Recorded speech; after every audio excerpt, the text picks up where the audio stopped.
All right, guys, great to see you guys again. Very pleased with the mindset of our football team, eliminate distractions. We are paying attention to the weather.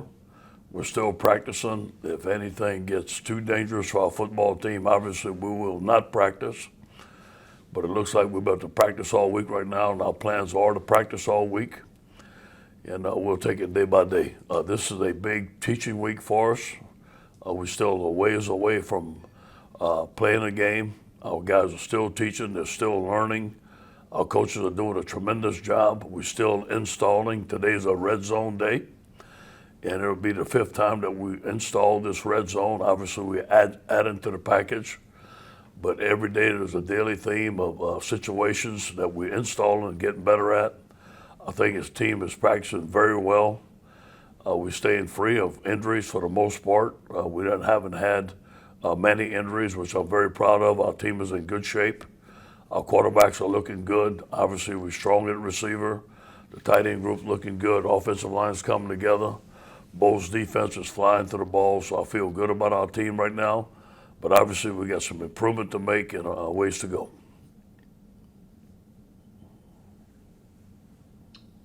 Hey, Coach. Ed Orgeron, Gillen here, Fox 8 in New Orleans. I talked to a respected high school coach last week, and I asked him how he's controlling the kids on the weekends, you know, when they're not away from the program. Mm-hmm. He said that if you get a text on a Friday night and get invited to a party, you got to think about when you look at that text, are you going to jeopardize your season for your team? Obviously, the kids started back on campus today with students coming back. What is the message you tell to these kids? Because obviously Tuscaloosa has been having some problems in some other schools. What's the message you give to these kids to focus on the main goal of football in school and stay away from kind of the off the campus stuff? You know, we have to make a sacrifice if we want to play, protect the team. And there's going to be some opportunities that they have. Now, I told them, you know, on Friday and Saturday night, they're off. Get their girlfriend, go on a date, go to, you know, do what you need to do. And then, you know, take care of your business and go home and just have a regular Friday or Saturday night. But we cannot attend parties. We got to wear masks. We don't want to go to parties. But, you know, the guys are going to do things. They're going to hang out together. We want to wear masks, really protect the team. No bars are allowed. No bars are allowed in the season anyway. So they know the general rules. They just got to be careful. Just a follow-up to your statement last week, I suppose. I mean, I just want to check, did you have knowledge of the allegations against Darius Geis at the time? And if so, how did you go about handling it? I made my statement last week. You heard it, and that's it. Hey, Coach, good morning. Good morning. You've been through this process with Miles Brennan for 3 years now, going into the 4th year. You gave him a significant amount of playing time in 2017, put him in some spots. I guess he's been on the sidelines of every loud venue in the SEC, so he's had a long time to process all this information, right? I mean, can you just maybe give me some tidbits along the way of what that's been like to go through that process? I think that Miles has waited his turn. He's matured. He's different from when he showed up. Now, he was a very talented young man when he showed up. He's gained his weight. 218 pounds. He's very confident. You know, I think he played the role of the second-team quarterback very well. It was Joe's team. Everybody knew it. So he just kind of stood in the background. Now he's not in the background. He's leading. Everybody believes in Miles. He's very vocal out there. He's a total different kid. He knows the offense. He has a very strong arm. Now, here's the only thing that I cannot simulate. Okay, I can have crowd noise. I can have all that, but I can't simulate a hostile crowd. Now, with the COVID, I don't know how hostile a crowd will be, or maybe the music playing loud or something like that, especially on an away game. We're going to have to practice very hard and put him in some tough situations and some scrimmages so he's used to it.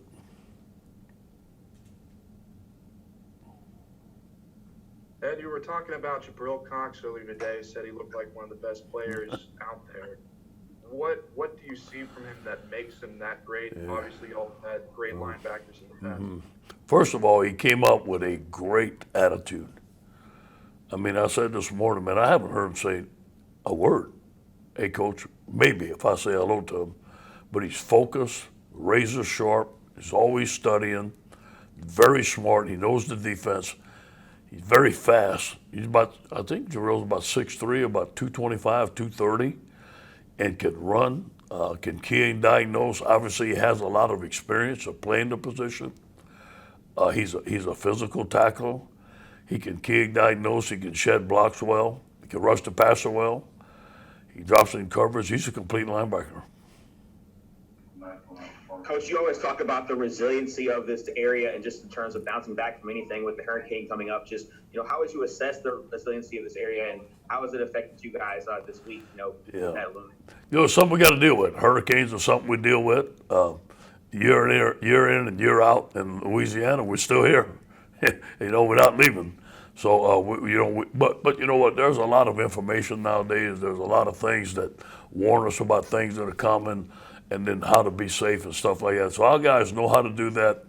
We feel good that we're able to practice. We got an indoor practice facility if it rains, but if the weather gets too tough, everybody's going to go home and everybody's going to be safe. Just a reminder, please don't unmute yourself until you see it come up, please. Jared, you're up. Hey, Coach, just to follow up on the Jabril Cox statement, are you seeing on the field what you wanted out of him whenever you were seeking to get him to the purple and gold? What about him initially made you want him to be a Tiger? First of all, he was an outstanding player at North Dakota State. They have a tremendous culture there. Those guys win year in and year out, and he's a great character young man. Speaking to him on the phone, guys knew him.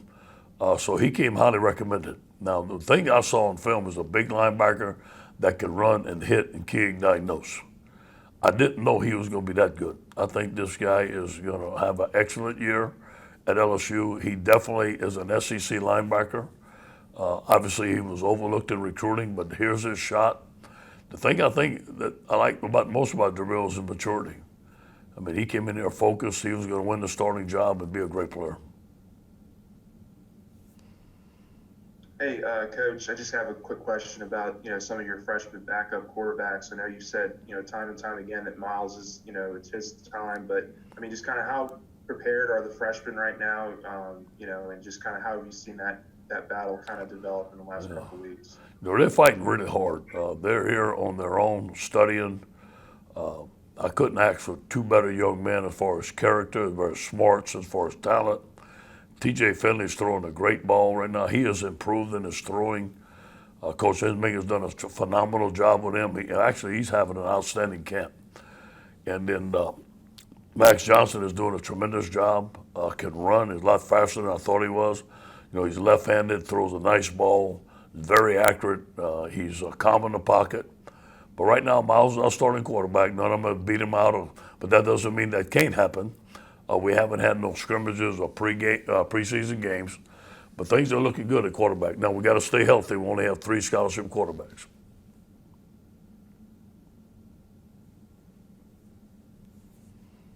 Ed, defensive end seems like a pretty open competition right now. Has anyone kind of really stood out the past week and a half there?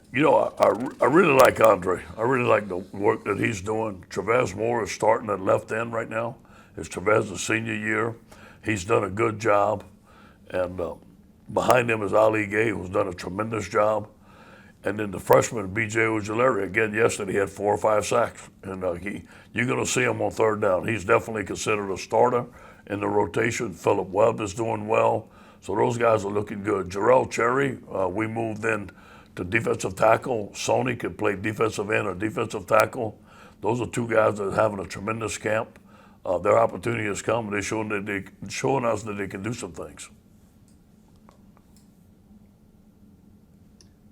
Hey, Coach, I was curious after a couple of weeks and what you knew from the summer about the sophomore linebackers. You've got 3 of them. They're all pretty talented. Yeah. I know Kevin's talked about, a timeshare of sorts, but have you seen their game jump a bunch from being newcomers to now? Yeah, no question. Obviously, Damone Clark is doing a tremendous job. Michael Baskerville doing a great job.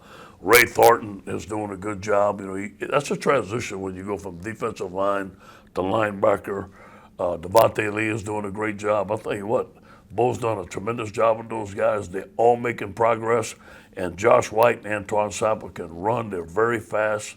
Going to be 2 excellent linebackers. So we're pretty solid in that position, and all those guys are making some progress. Hey Ed, during this dead period, a lot of or some recruits are starting to take matters into their own hands, kind of go check out schools on their own, like regular high school students. Yeah. What do you think about that part of the process? And obviously, I'm sure it's a little hard to regulate, but what are you guys doing anything trying to encourage guys to check out campus if they can? Yeah, How are you guys handling that? we have not done that. Obviously, we want to follow the rules. I'm not going to comment on the other stuff. Let's see how the NCAA handle it, but I think it's it's pushing the line a little bit, but we'll see.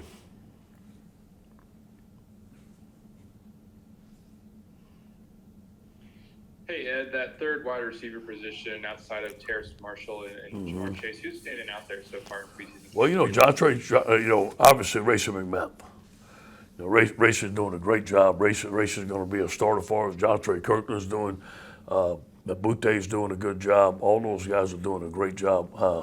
I feel that we really, really talented at the wide receiver position, and the guy that I'm really is impressed with is Moore. Man, he has done a great job from Rummel High School.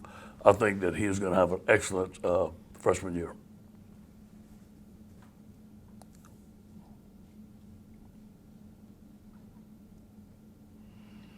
Hey, Coach.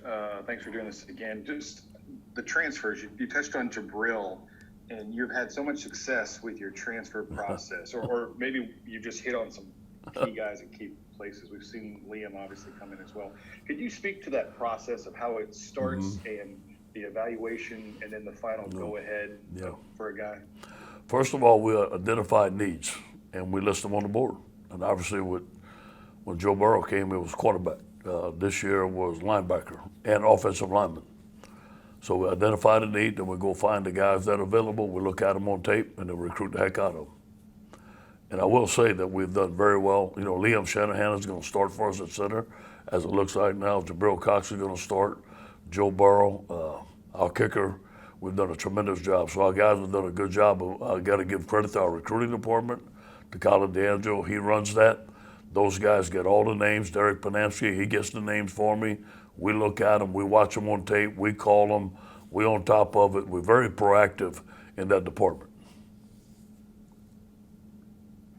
Ed, you moved Joseph Evans over to right guard. How has that been going?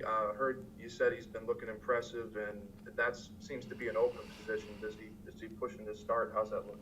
I think that Chase On is a starter. I really think that, unless something happens in camp, I wouldn't see it. That doesn't mean it's etched in stone. But Joe is showing some stuff, man. He is coming out of his hips, exactly what we saw in high school. He's physical. He can get his combination blocks, get to the second level, stay on his feet. And the good thing about Joe Evans, he's a great young man. He has tremendous, tremendous work ethic. He will not stop.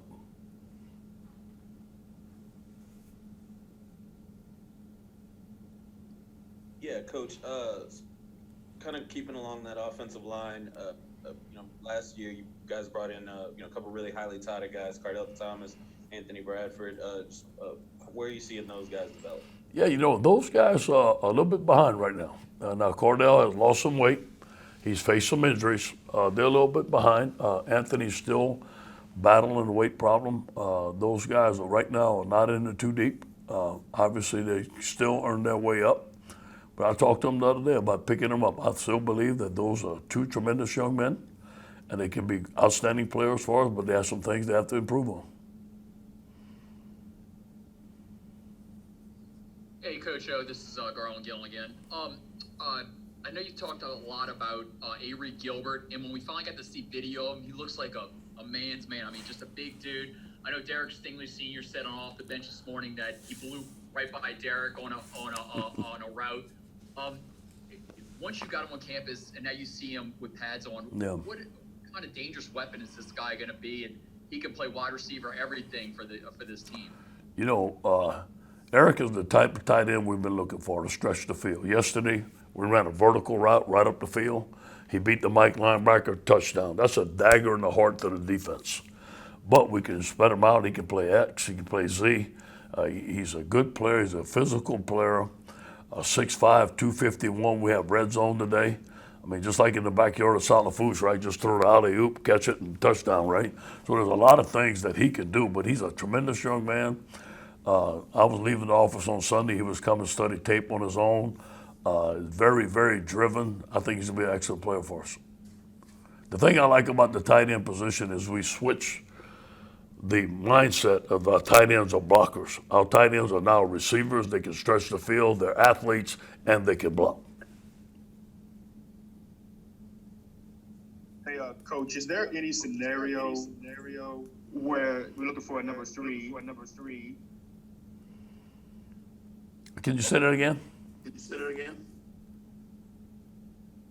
Do you think there's any scenario where Eric Gilbert could become the number 3 wide receiver? You know, yes, he could be. I think Racy's got that solidified right now, but I think that eventually Eric could work in that position. He's a freshman. Obviously, he missed spring ball because of an operation. We want him to learn tight end, get the tight end down, because a lot of stuff, we're doing a lot of stuff with him. We're flexing him out. He's in motion. He's got to do this on this play, do this on this play. So we want him to learn the tight end position and get good at that. Then eventually we can move him out, and yes, he could be.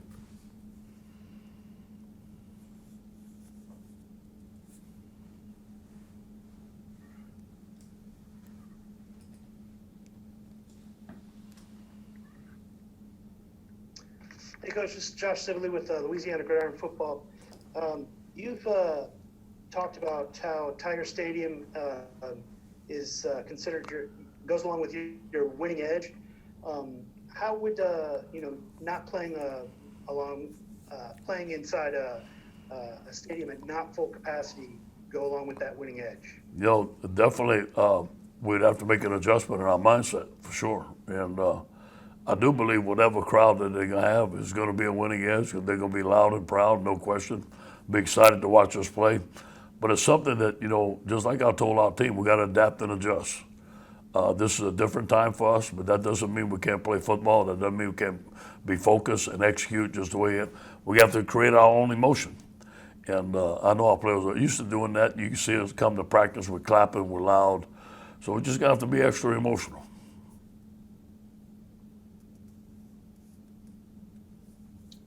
Coach, I was curious about the running backs.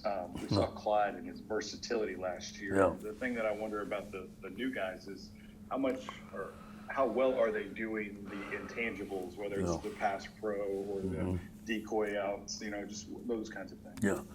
Yeah. Clyde was special. But nobody knew it this time of year last year. You know what I'm saying? He had to prove himself, and he got better and better as the games went on. So I expect one of these guys, maybe not be the type of running back Clyde was, because they're not built like him. But I think that they have a different skill set. Now, Chris Curry has been excellent, and he is a bull. Now, he can run, catch the ball out the backfield. Tyron Davis is a bull, can run, catch the ball out the backfield. John Emery is electric. He gets on the edge, and he can make you miss. He's catching the ball well. So I think that all three of those guys have a different skill set. Are they going to be like Clyde? Probably not. But can we do the same things? Yes. I don't know if they can run that angle route as good as Clyde went, that little short angle route. When they isolated on a linebacker, it's probably the best I've ever seen. But you know what? There's some different things that they can do. We'll wrap up with Brett Martell and then Brody with the final question. Hey, Coach. Just curious about how the cornerback depth behind Stingley is coming along now. Yeah, we're really pleased with Cordell Flott. I think that Cordell Flott has solidified himself as a starter, either in the nickel package or in the base package where he can play corner. Jay Ward is coming along. He's doing well. Obviously, we got Stingley and Elias Ricks, who's the best cornerback in the country. He's coming. He had a shoulder injury in the spring. He hadn't practiced. Man, you can see him getting better and better every practice. And Dwight McLaughlin is an excellent tall corner. He is tough. He is like glue on the receivers, breaks on the ball well. So I think we're a little short. We have one scholarship left. We are currently researching that if there's a cornerback or maybe a nickel corner out there that's available, we may take them, and we could use them right now because we're a little short. We're icing up a couple of guys because of hamstrings, and nothing major. But we feel good. We feel good when it comes game time that we're going to have some corners there. We're going to be ready to play. Cordell Flott is the guy that has showed up the most in camp.